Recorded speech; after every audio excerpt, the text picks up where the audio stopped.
Hi, my name is Alex Branc, and this is my contextual game studies video. In this video, I'll talk about Diablo 4.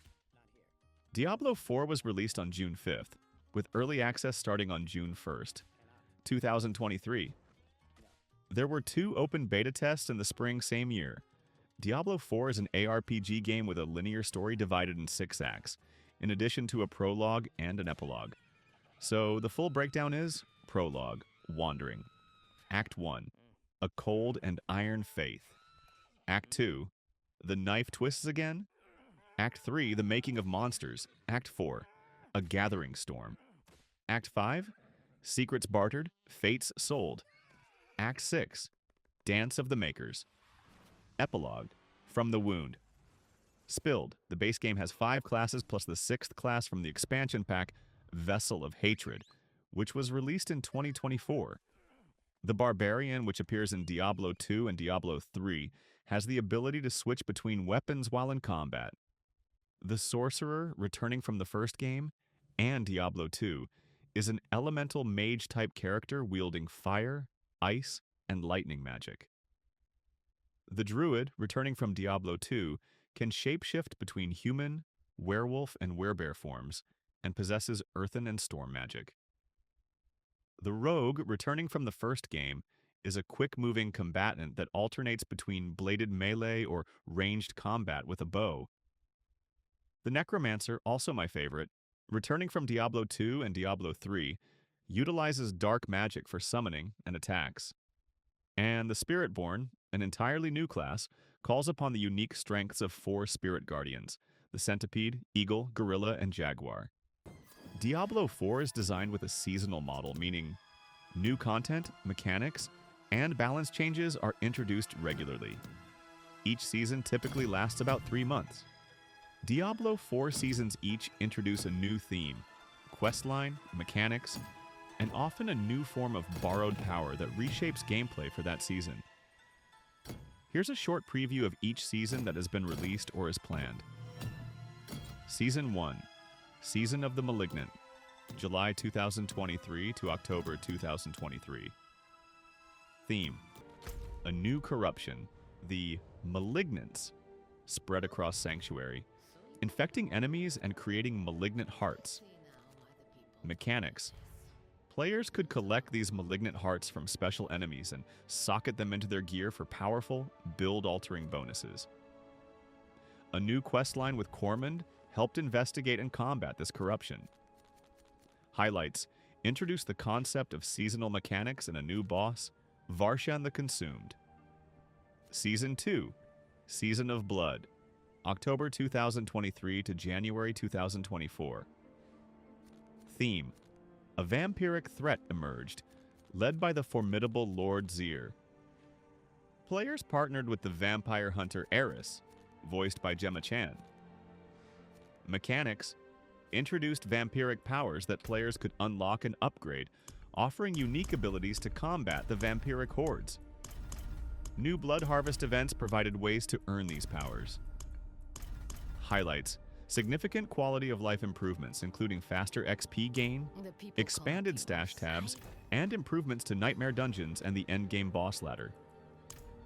Season 3, Season of the Construct, January 2024 to May 2024. Theme, focused on ancient technology, the Loom, designed by Zoltun Kule, which had been corrupted by the demon Malphas. Mechanics, players gained a Seneschal Companion, a customizable construct pet that could be equipped with governing stones, abilities, and tuning stones. Modifications for abilities. New vault dungeons filled with traps provided a unique challenge. Highlights, introduced a permanent companion system, new types of dungeons, and a new Uber boss, Uber Malphas. Season 4, Season of Loot Reborn, May 2024 to August 2024. Theme, a major overhaul of the core itemization system, aiming to make loot drops more meaningful and exciting. Mechanics, introduced tempering, adding powerful affixes to items, and masterworking, upgrading existing affixes for massive boosts. Helltide events were significantly revamped, becoming more dangerous and rewarding across all world tiers. The Iron Wolves Mercenary Company also joined the fray. Highlights: a massive rebalance of items and classes, a new endgame activity called the Pit of Artificers, and the addition of Andriel as an Uber boss. This season was heavily influenced by player feedback from a public test realm, PTR. Season 5, Season of the Infernal Hordes. August 2024 to October 2024. Theme: focuses on a new Horde mode activity where players face endless waves of demons. Mechanics: introduces Infernal Hordes, a challenging endgame activity with escalating difficulty and unique infernal offers that provide boons and banes. Players collect Burning Ether to unlock powerful Spoils of Hell. Highlights: provides a fast-paced, high-density combat experience and aims to make the grind for loot even more streamlined and rewarding, with a focus on acquiring greater affixes and new uniques. Season 6, Season of Hatred Rising, October 2024 to January 2025. Theme: focuses on a new Horde mode activity where players face endless waves of demons. Mechanics: introduces Infernal Hordes, a challenging endgame activity with escalating difficulty and unique infernal offers that provide boons and banes. Players collect Burning Ether to unlock powerful Spoils of Hell.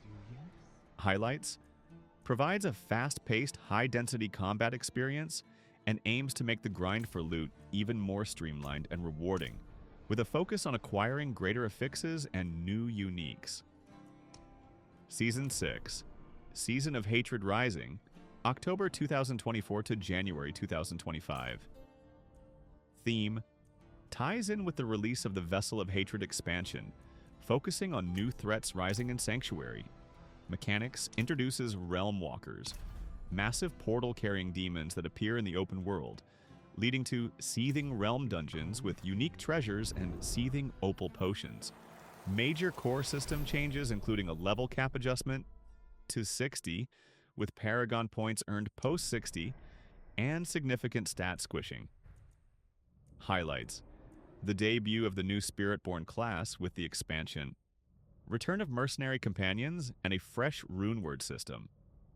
This season heavily overlaps with the expansion's launch.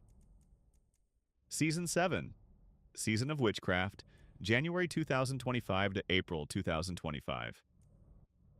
Theme: a shift towards mystical and magical themes, focusing on the witches of Hawazar and stolen heads from the Tree of Whispers. Mechanics: introduces Witchcraft powers, a new system allowing players to wield up to 6 temporary abilities from 3 schools of arcane: Psyche, Eldritch, and Growth and Decay. Players collect Restless Rot to unlock and upgrade these powers through seasonal reputation and specific altars. Highlights: brings a new narrative focusing on ancient witchcraft, uncannily allied with the Cowan of Hawazar. Console players will also gain keyboard and mouse support as a permanent feature. Season 8, Belial's Return, April 2025 to July 2025. Current season. Theme: the Lord of Lies, Belial, one of the prime evils, makes his return, spreading deception and corruption across Sanctuary through apparition monsters. Mechanics: introduces boss powers, allowing players to claim abilities from defeated bosses. There are 24 unique boss powers, each with a main and modifier effect, allowing for significant build customization. The Lair boss system is also reworked with new mechanics, enhanced rewards, and a tiered structure.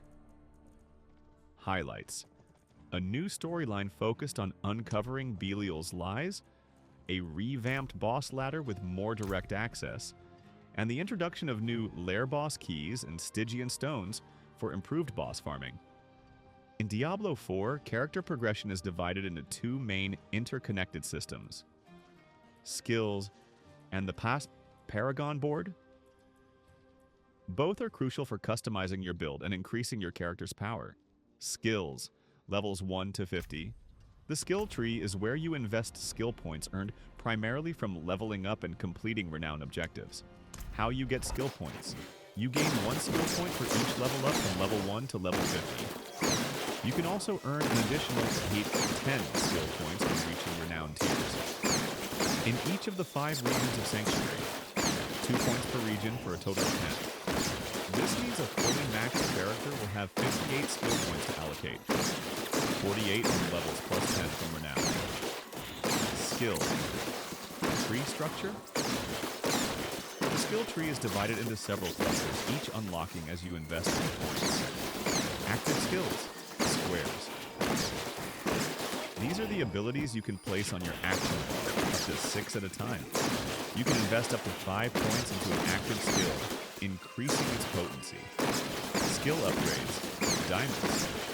Once you put at least 1 point into an active skill, you unlock its enhancement. After that, you'll have 2 further upgrade options, from which you can choose one, allowing for further specialization. Passive skills. Circles. These nodes provide continuous bonuses to your character, such as increased damage, defense, resource generation, or utility. They often synergize with specific active skills or playstyles. Ultimate skills. Found in a later cluster, these are extremely powerful abilities with long cooldowns. You can only choose 1 ultimate skill to activate. Key passives. The final cluster offers very strong, build-defining passive abilities. You can only choose 1 key passive. Flexibility. You can refund skill points, Respiek, at any time for a gold cost, which increases as your character level rises. This allows for experimentation with different builds. Paragon board, levels 50 to 100. Once your character reaches level 50, the Paragon board system unlocks. This is Diablo 4's primary endgame progression system, offering extensive customization and significant power boosts. How you get Paragon points. After level 50, you no longer gain skill points from leveling. Instead, your experience bar shifts and you earn Paragon points. You gain 4 Paragon points per level, from level 50 to level 100, for a total of 200 points. You can also earn an additional 20 Paragon points from reaching renown tiers. Across all regions, 4 points per region for a total of 20. The total number of Paragon points you can earn is mounting. 220. 200 from levels plus 20 from renown. As of Season 6/Vessel of Hatred, the level cap has shifted, and Paragon points are now earned from level 60 of Monomersuaris onwards, up to a maximum of 300 Paragon levels, resulting in 300 Paragon points. Crucially, Paragon points are now shared across all characters on your account. Within the same realm, Seasonal Eternal, once earned by any character. Paragon board structure. The Paragon board is a large, interconnected grid of nodes that you navigate by spending Paragon points. Starting board. Each class has a unique starting board. Node types, normal nodes, provide small stat bonuses plus 5 to strength, dexterity, intelligence, or willpower. Magic nodes. Found in clusters, these offer more potent and diverse benefits, e.g. increased damage to specific enemy types, defensive bonuses. Rare nodes. Provide substantial stat boosts and often unlock additional powerful bonuses if you meet certain attribute requirements. Each board has a few rare nodes. Legendary nodes, each Paragon board, excluding the starting board, has 1 powerful legendary node that grants a unique build-defining effect, similar to a legendary aspect. These are often the primary targets for builds. Glyph sockets. These special nodes allow you to insert Yiskwai glyphs. Glyphs are items found throughout Sanctuary that, when socketed, provide various benefits to the nodes within their radius. Glyphs can be leveled up by completing nightmare dungeons, increasing their power and radius. Board attachment gates. At the edges of each Paragon board, you'll find gate nodes. By spending a Paragon point on a gate node, you can attach a new, unique Paragon board to your current one, allowing you to further specialize your build. Each class has a selection of distinct boards designed to support different playstyles. Thank you for watching.